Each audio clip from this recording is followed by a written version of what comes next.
I call this meeting to order. Please stand for our pledge and prayer. You'll bow. Heavenly Father, as we come to you today, we come to you a day after a horrible thing happened in our country many years ago. Lord, we ask that you feel soften our hearts and you'll let us come together as one as we did that day many, many years ago. And we come together for the good of all those involved. Lord, as we deliberate and make decisions for our students and our staff, we ask for your guidance and your wisdom. We thank you for the blessing of being here in Levy County, Lord. We ask all these things in your name we pray. Amen. Amen. You'll address the flag. I pledge allegiance to the flag of the United States of America and to the republic for which it stands, one nation, under God, indivisible, with liberty and justice for all. Ms. Hogan, are there any changes to the agenda? No, Madam Chair. Okay. Do I hear a motion to adopt the agenda? I'll make a motion to approve. Second. It's been moved and seconded. All those in favor say aye. Aye. All those opposed, same sign. Motion passes. I'd like to take this time to welcome everyone to our meeting tonight. Now is the time for public comment, so the podium is available for our massive crowd tonight. Seeing no comments, next up, Miss Annie. And Mr. Denny George. Good to see everybody. Like Ashley said, I do have Denny George here with me tonight from Central Florida Electric. Central Florida Electric is a wonderful friend of the foundation, a wonderful supporter. They have been for many years, but particularly so since Denny has taken over as general manager. How many years have you been there? 4. 4 years he's been there. He actually serves on our foundation board. He has done so for well over a decade. He, best I can tell, is the longest serving treasurer of the foundation board. And we do not intend on ever getting another treasurer. So he's here until Jesus comes back. Tonight he is here to share with us a big announcement. Like I said, Central Florida Electric has been a wonderful supporter of the foundation. They always support our fundraisers. They support our schools going into the classrooms, our college and career initiatives. And Denny reached out a couple of weeks ago and said, we want to do more this year. And we've got some extra funding to pass your way, and it's to be used in the form of classroom grants or school projects or however the superintendent helps us find a place for it. So those are definitely the best kind of donations, the ones that don't have all those strings attached. So we appreciate it so much. But I don't know, Mr. Denny, you want to say anything? Absolutely. Okay. So, Madam Chair and Board and staff, Central Florida Electric Co-op, through unclaimed capital credits, has always done. We're traditionally known for doing scholarships for graduating seniors. Post-COVID, we changed our bylaws and did adults returning to education, which has been really wildly successful. And it's enabled some teachers to go back and start master's degrees or finish other areas of education or real estate license, whatever. And so most recently, we even changed our bylaws again to take some funding and put it into the classroom in the form of classroom grants. So we're giving this money tonight to the Educational Foundation to then coordinate with the district to use in the best way you all see fit. We basically took a dollar amount, and then we basically split it up to the 3 counties based on how our membership totals are. And so this contribution tonight is $13,600. We will believe that we'll be able to do it again next year at a different level, higher or lower. We'll just make that determination later. And of the work that I've done in the community, I've been able to participate in all 3 of the educational foundations. I'm on the Levy, on Gilchrist, and have participated for years at Dixie. And probably the educational foundation support work that I do is probably the funnest and the most enjoyable of community support that I get to do. So we'd like to present this check tonight to the Educational Foundation to go into classrooms in the amount of $13,600.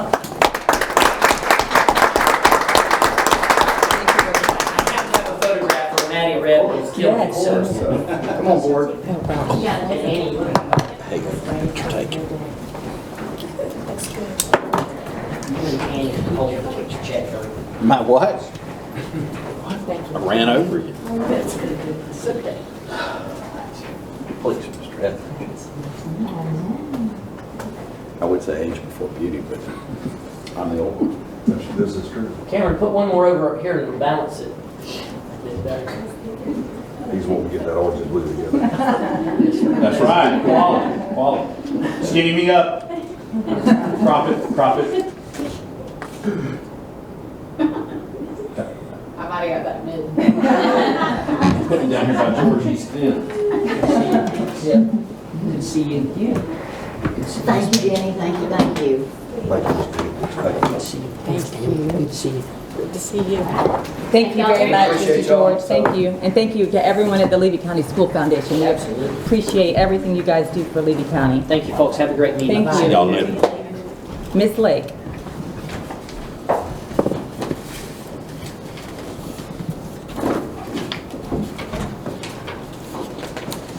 Kind of hard to follow that. I was gonna ask you, you got a big check? No cars, there's nothing under your chairs, sorry.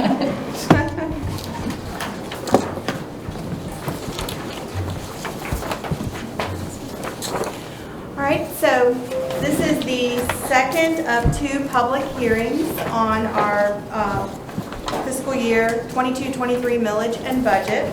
This will be our final adoption. So if anyone has any questions, it's a public hearing, you can ask those questions at any time. We'll start with the trim or the millage. So as discussed at the tentative hearing and as adopted at the tentative hearing, we have 3.227 for the RLE, 1.5 for the capital outlay, 0.748 for the discretionary operating, for a total millage of 5.475 that we are asking the board to adopt. Do I hear a motion? I make a motion. Second. It's been moved and seconded. Any discussion? Seeing none, all those in favor say aye. Aye. All those opposed, same sign. Motion passes.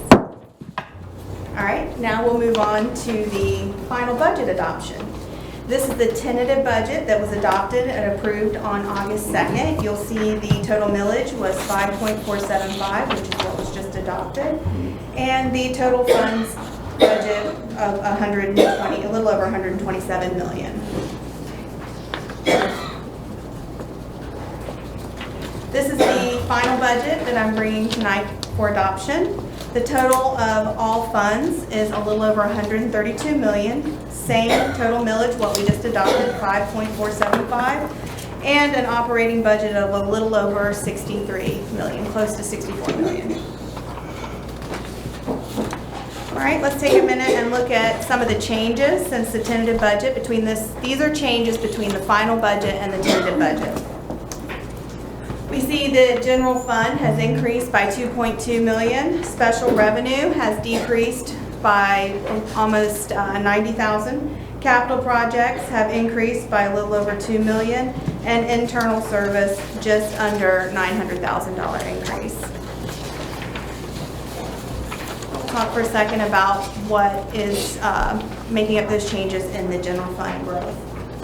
Part of that is finalizing our special revenue, so our ARP grant and our ESSER grants. We have 2 more years of those grants, but you have to recognize the full impact in your budget this year. We will not most likely bring in transfers of 1.6 million next year, but I have to recognize it this year, and then whatever's remaining in that budget will show up in the 3rd year, in 2024. Our revenue sources have increased by almost 280,000 between the tentative and the final.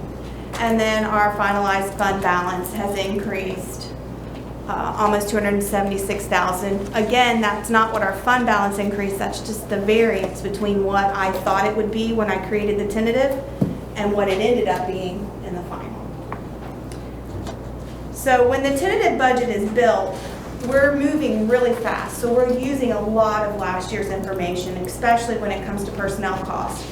We're using filled positions and costs from the prior year in the tentative, and then we're truing everything up for the final. So you'll see that when we finalized employee and service contracts, our expenditures grew by 1.5 million. That recognized the $15 an hour, and that recognized filled and vacant positions as of when I ran those numbers for the final budget. This was a couple weeks ago.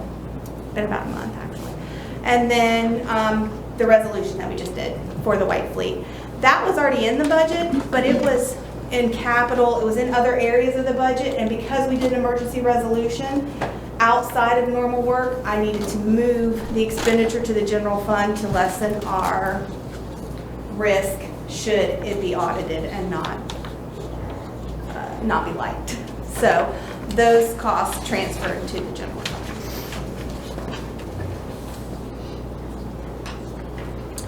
The general fund is your least restrictive fund. So that's why we try to keep it out of the other. Can you back up one slide to the variance for me? One more? There you go. So again, special revenue decrease, that was just in finalizing those budgets. I used last year's numbers for some of them until they're built. Debt service had no changes. Capital increased slightly, or increased by $2 million, but that was recognizing the final year in building of Chief Lemon High School, and also fund balance, changes in fund balance. And then internal service increased by almost $900,000, and again, that's finalizing the fund balance.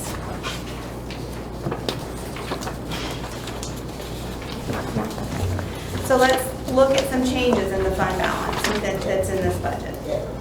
So we see 21-22, we are expecting to end with a financial condition ratio of 19.37. We all know that our financial health is measured by the financial condition ratio. State law requires we maintain a general fund ending fund balance that's sufficient to address normal contingencies, so those expected, unexpected, and non-recurring events that can happen during a year. And you'll start to see why it's important that we have this fund balance in just a minute. All right, so here is what we're estimating for the end of 22-23. So backing up real quick about the fund balance and the importance of that, for 2 years now since we've been building Chief Lemon Middle High, we've had a delay in funding. So the funding is sitting up in Tallahassee. We're starting out our school year in July. We have no access to local funds. We don't get access to local funds till about November, December, and then we don't get access. Last year we didn't get access to our state funding for special facilities till November. The end of November, so Almost December. So this year, hopefully, it'll be this month. But what most school districts do is a bridge loan. Bridge loans cost money. There's interest attached to bridge loans. So we have been fortunate enough to cover payroll, expenditures. We also front federal funds. Federal funds are fronted by the general fund, then recovered about 2 to 4 weeks later. So that fund balance in terms of cash flow is vital. So again, we're facing that a little bit this year with a delay on special facilities. It's not quite so hard on us when we're not building a school. But. So you can also see that this budget's going to consume some of the assigned and unassigned reserves. Unassigned is offsetting some inflation costs and increases in material supplies and utilities. Our electric costs for August were up 40%. We expect them to be 60 to 80% increased for this month. And 40% is, I want to say it's 45, I think, thousand, which doesn't sound like a lot, but when you think about a teaching unit, it starts to get a lot in 1 month. So having a healthy fund balance is important to prevent cutting of programs and positions for conditions such as these. So that is in part why the board created the 5% holdback, to be able to address some of these things. All right. Ms. Kim, that asterisk, the adjustment for scholarships, so that played a role, just so I'm... That plays no role in the fund balance ending. What it plays a role in is in the financial condition ratio. Okay. Financial condition ratio is your signed and unassigned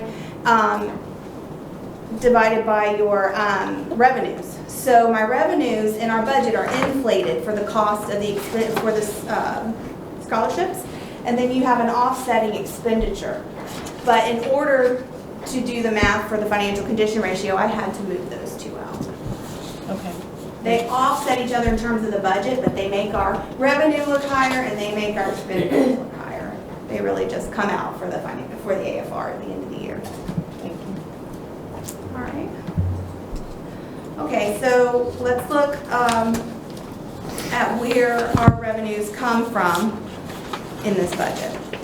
So in terms of resources by funds, you'll see that our largest source, I'm sorry, this is all funds. So the largest source for all funds is state sources, 29%.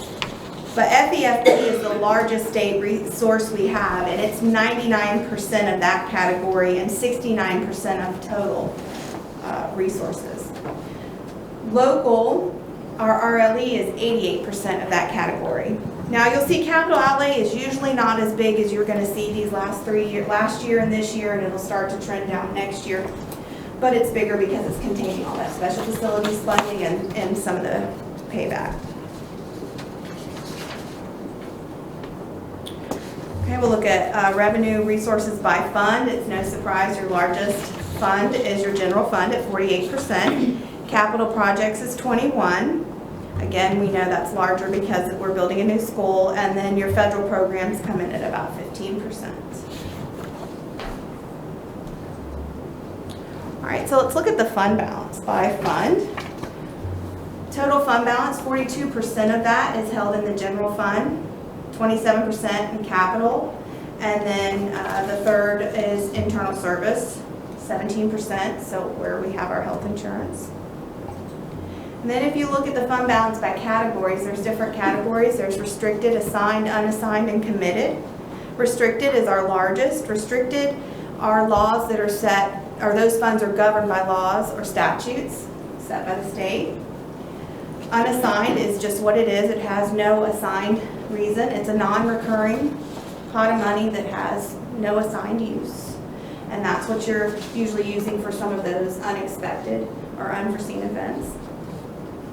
The 5% holdback, we treat that as if it's committed because it's committed to keep us above that 3% minimum. Assigned are signed by the board or signed by management, so they can be reassigned. But most of our assigned, or all of our assigned, are used for programs. They are assigned schoolhouse funds. They're basically savings accounts for the schools. They use those for day-to-day. We have CAPE funds that run through there and feed back into the CAPE program. We have a reading grant that feeds through, categorical feeds in there and feeds back out to the reading. We have some E-rate money, which supports all of our IT and MIS. So when it's assigned, normally we wouldn't reassign them because they are funding programs. And then, of course, non-spendable is your food service inventory.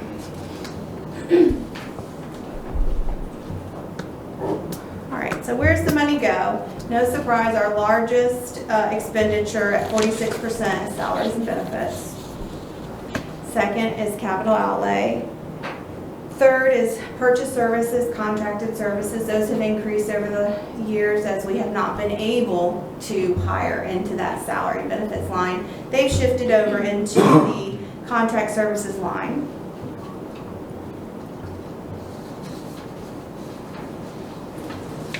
All right, next slide, we'll take a little closer look at salaries and benefits and where those are going.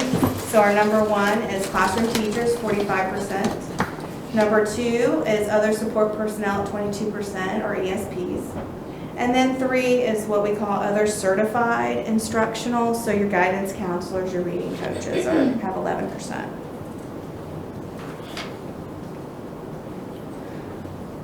All right, let's look at our budget by function. So we see 36% of our budget is focused on student instruction. 13% is facilities acquisition and construction, and 12% is general support services, and 10% is student and instructional support services, and it goes down from there. So let's look a little bit closer at what makes up the student instruction. 76% of that pot is going for basic K-12, 16% for ESE, 5% for career ed, and 3% for pre-K. If we look a little closer at the general support services, you see 42% of that is food service, 29% is school admin, school-based admin, and 24% would be general admin, district level admin. And let's look at student and instructional support. See, the largest expenditure in that function is staff training, or PD. Next is health services, third is guidance services, and then instructional and curriculum development.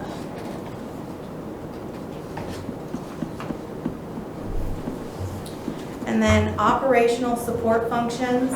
This is your operation of plant, which is the largest piece of that pie, 49%. That's your SRO contracts, your custodial workers, your grounds.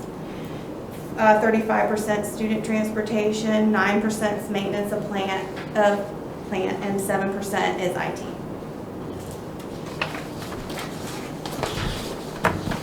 All right, and real quick, we'll look at the general fund. Those were all funds. This is just the general fund, and you see 58% of the total expenditures are going for student instruction. That's a lot. Any questions?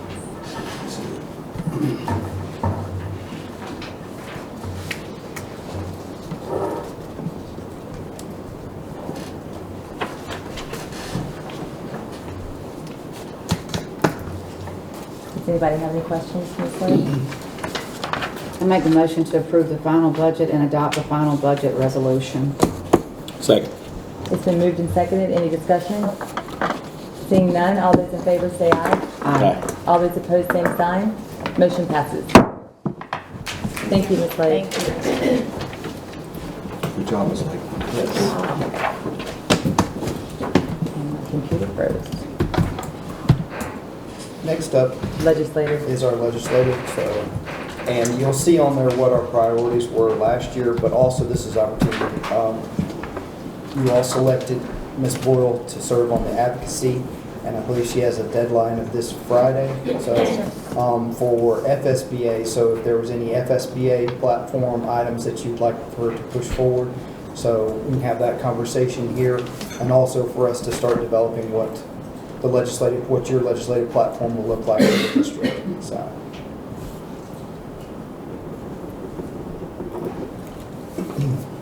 So anything, Ms. Boyle, maybe, is there anything you see on FSBA's radar so that they're pushing, so that's a priority? They are, a lot of the districts are hitting on mental health.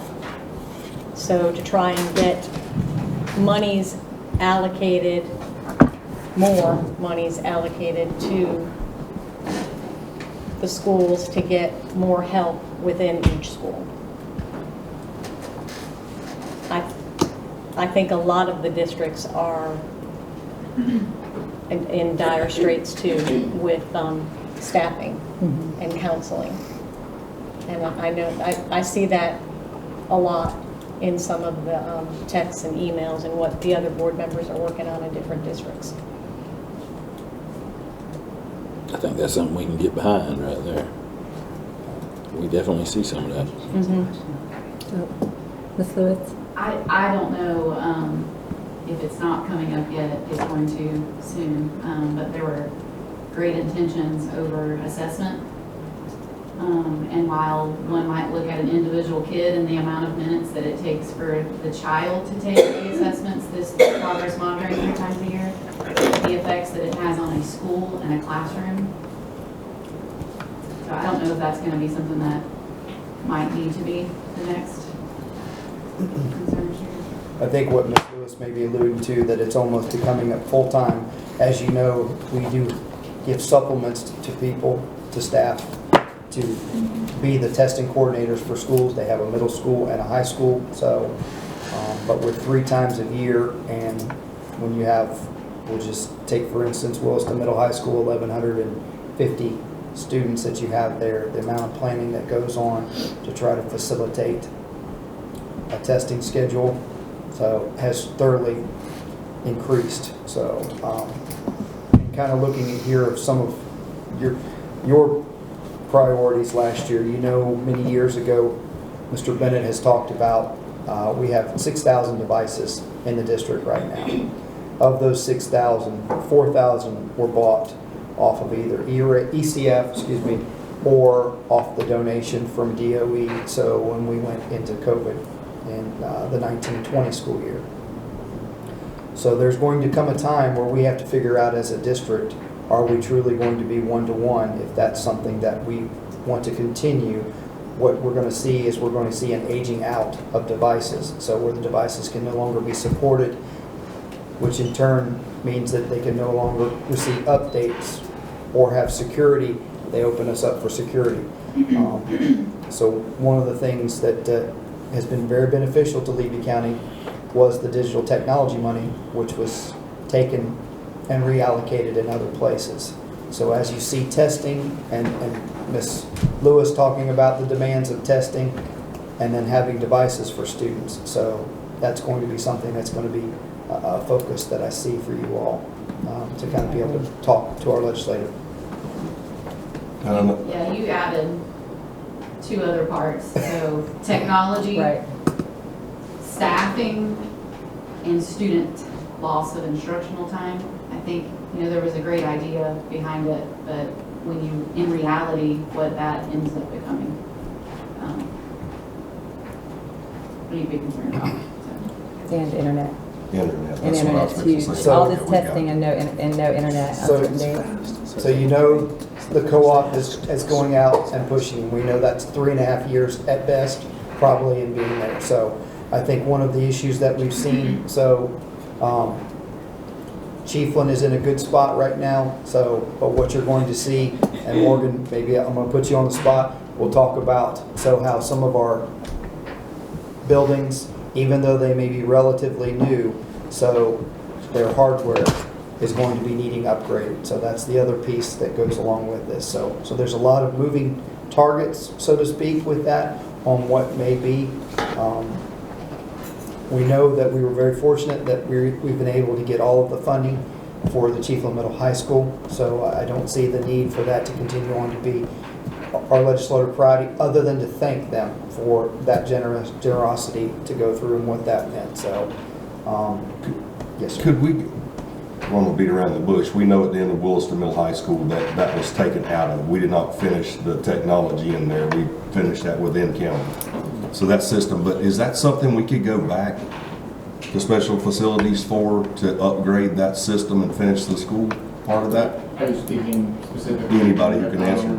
It may not be a special facility, but it could be a line on a budget. So that could be a priority that we've never gone through that process. So there's a lot of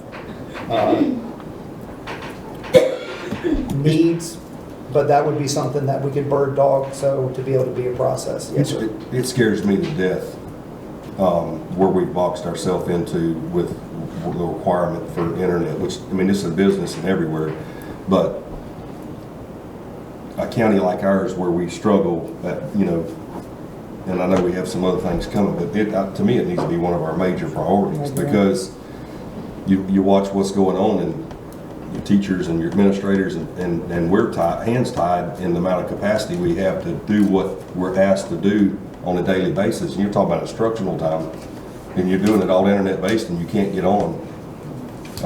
I think it's one of the most important things. Whether we build towers or whatever's done, something to supplement it till it gets better. Or Starlink, is that an option? I mean, you would think that the education's what? No, it's so Mr. Bennett has Starlink, and Mr. Lott has it. So in the last month, I've been hooked up. So it's something, they haven't rolled it out to a business side, other than those that may have a home business that run it off I of a have home it too, business. and it's a I game have a changer. Treasure King, and it's fantastic, and changer. it has business too. It is a game changer. And you So- would think It that is. for educational purposes, they could, The volume that we would need to support a district of our size would be beyond what even the business could be.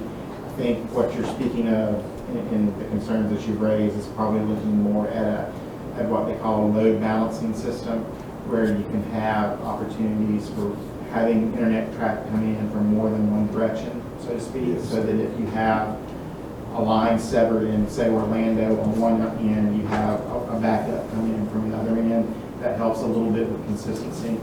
One of the things that we have seen and is kind of fed into this is the amount of streaming media, just in general, that's used in all of our curriculum, which has become more and more. I mean, we've done integrations at the pace of sometimes 1 to a week. It's only getting more. So that's kind of what we're pushing up against, and compare that to some of the physical network infrastructure in the schools. The network infrastructure itself can be funded to a certain degree through E-rate, but it's just the volume of it and the expense of keeping end-user devices and of getting the amount of network connectivity that we need to support and run through that physical infrastructure. So we Legislative. have testing required by the state, that we have testing coordinators we're having to pay. That is hurting our budget. We don't have enough devices at our school for these kids that are required to test, and we don't have internet. I mean, I feel like Perfect storm. it's the perfect storm, and it's very frustrating. I'm repeating myself every meeting. It's just, we need funding from the state. So let's make that a priority. I think, yeah, Fund your mandates. It will help the mental Fund what you want us to do. illness issue some too. Yes. and there's that too. We have until Friday. You have till Friday for any FSBA. platform items for FSBA. So with that, so we've got time, so I wanted to bring this to you. So they'll start kicking off and having, session will be later, so we have time to refine your legislative platform, so that. I do believe that trying to get restoring the DCP, which is the digital technology money, is a step in the right direction. It's not a silver bullet, but it is a step in the right direction that would be, especially with the amount of testing that's gone. So if you remember, those of you that have served for more than 5 years, that figure was at $500,000 plus a per student FTE. And then it got robbed, and quite frankly, those dollars up until 2 years ago, so it got cut from 500 to 250, and then when we went out on COVID, Chris Doolin went to the governor's office and was able to secure $8 million in funding for the state, which gave you a base of 100,000 plus FTE. Otherwise, those dollars would have been totally gone. They're gone now because those dollars have now been reallocated to help fund the teacher salary increase allocation. So that's what you see in a lot of the FEFP model, is they've taken dollars and reallocate them. So like when you look at what our base salary increase was this year, across the state, it was $214 or $217, I believe. But then when you multiply it by our district cost differentials, which means that things cost less than Levy County, so you don't get 1-to-1. So that dropped our dollars to about 140, of which, along with the increases in FRS, solely wiped out every bit of the base salary, plus then some, so which Ms. Lake has talked to you about, of sharing that how, yes, we did see an increase. All that increase went to the mandate of having $15 minimum wage, of which this board had done a really good job of moving along and staying ahead of the pace. So here we are. This board had a plan. You're moving. Unfortunately, as we do in education, the target got moved, and we're adapting. So we're in adapt mode here, and I think that's one of the things that you can talk about, the unintended consequences of moving these time frames when you have boards that have put in a lot of time to be fiscally conservative, to be ready for what Levy County hasn't seen in a number of years, which is a hurricane. So, and what comes with that. So I say all that to say, I echo that I would encourage you all to be very supportive of mental health funding of those, and I think that you'll see that the bigger districts will push for that. And I also know that it will be a priority of the Senate President, Ms. Kathleen Pasadomo. That's kind of part of her baby. She was one of the ones that helped secure some of the original funding so in the Senate. So I know that she will help. That will be a priority that she will help push through.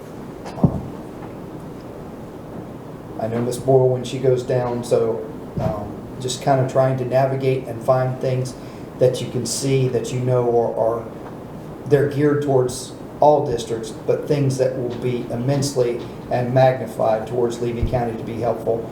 That's the best guidance that I can give to be able to help navigate the state platform, so to speak. And I can reach out to Dr. Thomas as well and see if anything that we've mentioned here, everything that was mentioned by, if it coincides with something that we can piggyback on that and have us and them for the area. The staffing thing, we know that if people could retire in May and come back to work in August, and not be penalized from coming out of drop, that seems to be an easy lift that would help with some of the staffing shortages. So it was mentioned by the commissioner, but that's going to take some legislative lifting to get that a change like that happen. So, but that would definitely, I would believe, be beneficial to all districts from Pensacola to Key West. So, but also help Levy greatly. So. Okay, thank you, Mr. Howard. I know everyone's had a chance to look over the minutes from the last meeting. Do I hear a motion to approve those minutes? So moved. Second. It's been moved and seconded. All those in favor say aye. Aye. All those opposed, same sign. Motion passes. Consent agenda. Mr. Asbell, do you have any comments or questions? All my questions were answered. So I think I'm pretty good on that. Thank you. Ms. Boyle? All my questions were answered. I talked to Mr. Power and sent out some emails.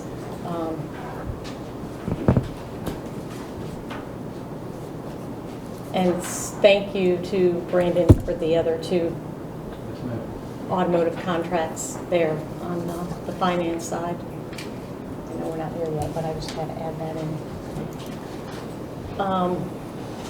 Just my one question, Mr. Power, that all new hires, I know we went over, not everyone here, some of them, all new hires were vetted through our policy 6.0. Yes, ma'am. So Ms. Myers and our HR personnel also have vetted these people. So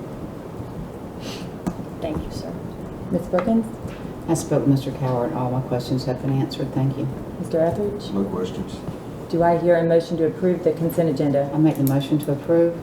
Second. It's been moved and seconded. All those in favor say aye. Aye. All those opposed, same sign. Motion passes. Are there any comments on the finance items of the consent agenda? I just want to say thanks for being resourceful. See, we're buying some used vehicles, but in today's world, Brandon has done a great job, so appreciate, it's all because of the resolution that you gave the authority to do that. So we know we've been in a crunch with that and trying to be very fiscal and find items that would be comparable. So You didn't want me to say we're done. we're done. Low mileage, too. Do I hear a motion to approve the finance portion of the consent agenda? So moved. Second. It's been moved and seconded. All those in favor say aye. Aye. All those opposed, same sign. Motion passes. Mr. Superintendent? I have a whole lot. So we've talked about testing, and we know we're working through some kinks with that. We'll be coming together, so with admin and IT to plan for our future, because we know we'll have a second and third round of testing. So you can see how valuable Ms. Lewis is and how much effort that she puts in.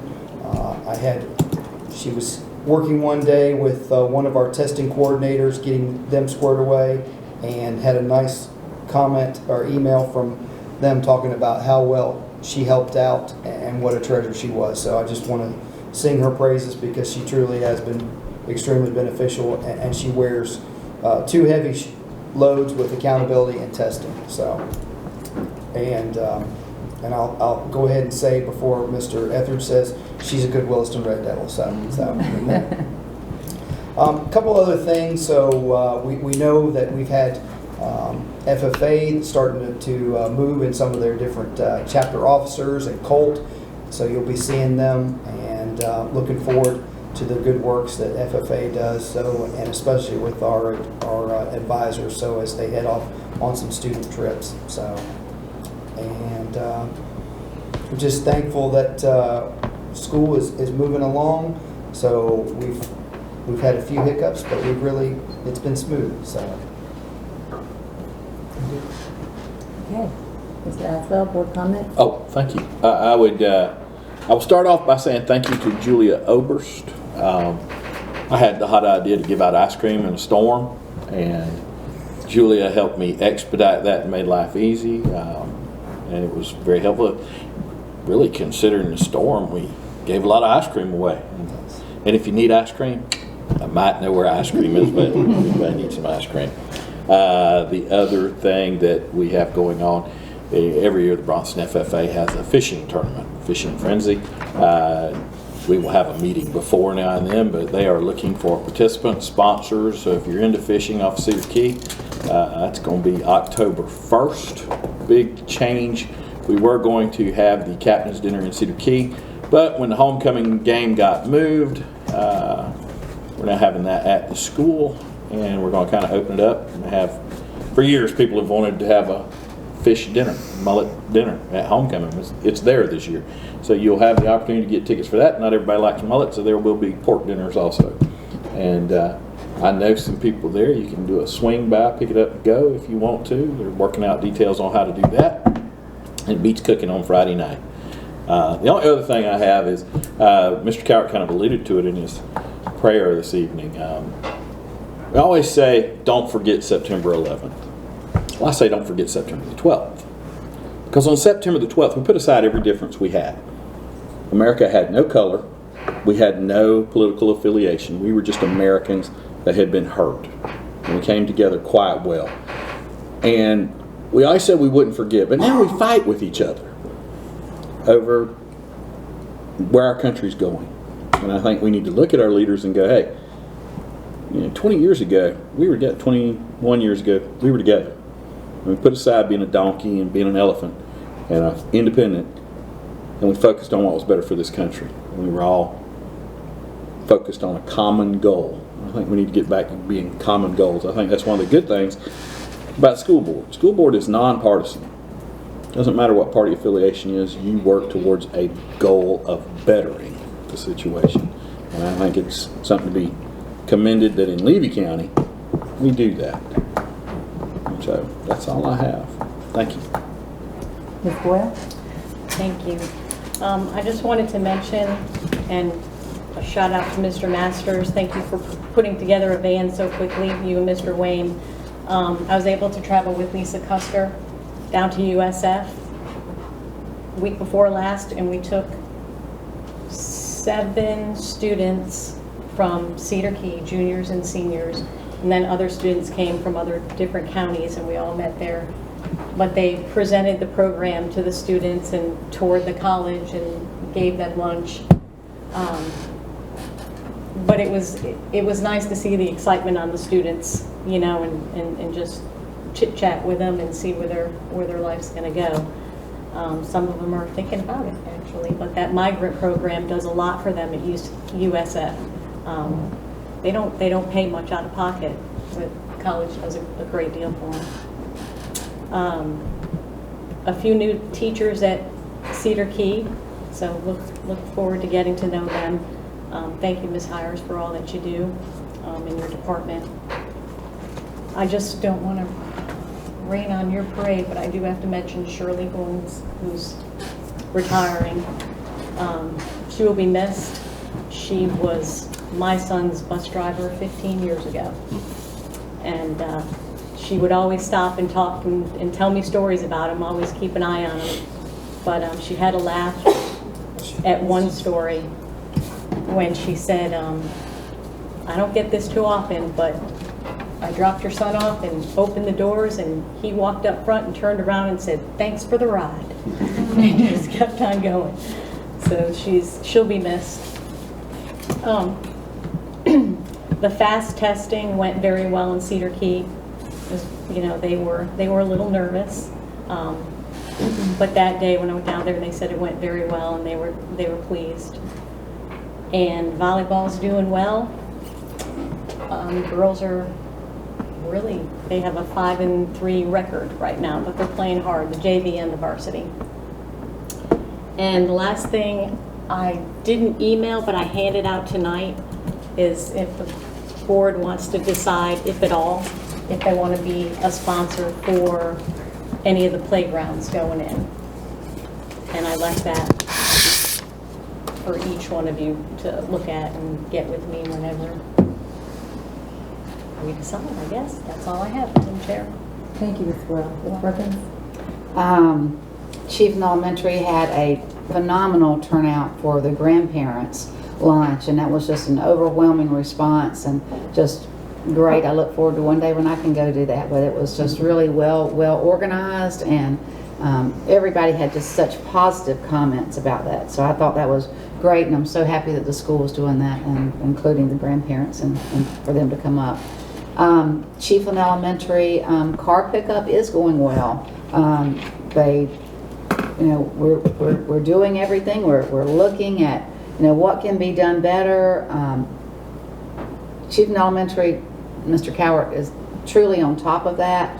I know that there are a few complaints and a few issues, but everybody is truly doing all that they can and to make that quick pickup and look at it. And I personally don't understand why people get there at 12:30 and sit in their cars. I think people need to go to work or do something. I mean, or I really think they need to ride the bus, and I'll just put that on the record. They need to ride the bus. But it's going well. Everybody is doing all they can, all the staff, everything. Chiefland High School, I'm happy to say that they have a full teaching staff, that they have all the teachers there, and they're working hard. They had a really, really great senior night turnout. They had over 100 parents that came for their senior nights. And then Mr. McClellan said that they have finished their first round of the FAST testing, and that's going well. And we're all proud of our young football coach, and things are going well, and he's a positive influence for those boys, and they're doing really good too. Thank you, Ms. Perkins. Ms. Jeffers? It's good to be from Levy County, and go Big Red. Is that it? Okay. I don't have much. Yankeetown, we're excited to start our volleyball season, which starts Thursday in an air-conditioned gym. So, new year, very exciting. And Mr. Asbell said something in his comments, common goal, speaking about 9/11, and just looking at the common goal on a micro level in Levy. I think it's important for us to realize the unique struggles that we have in Levy County that we talked about earlier with funding. And in a perfect world, our one issue, in my opinion, legislatively, should be mental health. After a global pandemic, after what we see in our expulsion hearings, that is a no-brainer. It should be our sole issue. And all of the other issues that we're having, it should be a given. There should be funding for that. And I just feel like it's important that we all stick together. And the common goal is always our children of Levy County. And it's just important, too, to stay positive and support programs, football programs, volleyball programs, and not have friction between each other because of salaries or funding. We need to unite and address where the root problem is. It's not amongst us. We need to stick together as citizens of Levy County. That's all I have. It's just going to delay his hiring.